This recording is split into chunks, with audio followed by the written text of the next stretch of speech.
পূরাণ সিরিয়ালের আজকের পর্বটিতে পূজারিনী মনে মনে ভাবছে কি করতে চাইছে মিস্টার মাথা গরম। তখনই মহারাজ এসে তাকে বলছে, কি হলো, হঠাৎ চুপ করে গেলে কেন? তার মার দিকে একটু তাকিয়ে বলছে, কি হয়েছে বলো তো তোমাদের? আমি কি তোমাদের সারপ্রাইজ দিতে পারি কি পারি না? পূজারিনী বলছে, এখানে কি সারপ্রাইজ?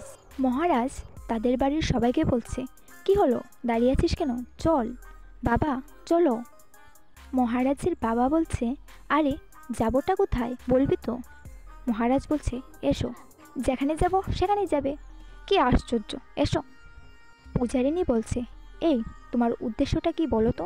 মহারাজ বলছে, আবার প্রশ্ন করছো কি উদ্দেশ্য? যেখানে নিয়ে যাচ্ছি সেখানে যাবে। শোনো, আজকে আমি একটা বিশেষ সারপ্রাইজ দেব। এভাবে দাঁড়িয়ে থাকলে হবে না, চলো সবাই। মহারাজের ভাই তার মাকে গিয়ে বলছে, মা, মহারাজের ইঙ্গিত কিন্তু আমার ভালো লাগলো না, চলো যাই। তখন আরেকজন বলছে, কি সারপ্রাইজ, দেখতে হবে কিন্তু মা। পূজারিনীর শাশুড়ি বলছে, আমি যদি দেখি আজ কোনো গণ্ডগোল হয়েছে, আমি কিন্তু পূজারিনীকে ছাড়ব না। সোমনাথ বলছে, চলো চলো চলো মা। পূজারিনী বলছে, এটা কি?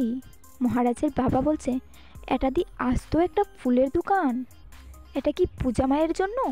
মহারাজ বলছে, হ্যাঁ। পূজারিনী বলছে, এতটা আমি আশা করিনি মিস্টার মাথা গরম, থ্যাংক ইউ।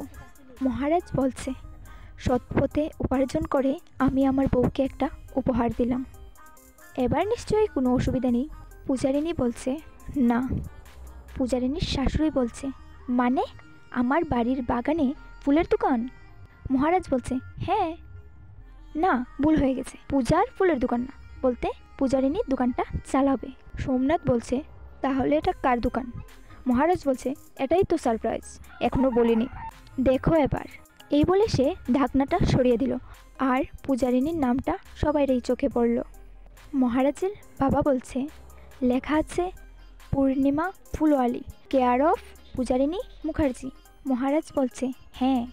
আজকের পর্বটি এই পর্যন্তই। ভালো লাগলে লাইক, কমেন্ট, সাবস্ক্রাইব করতে ভুলবেন না।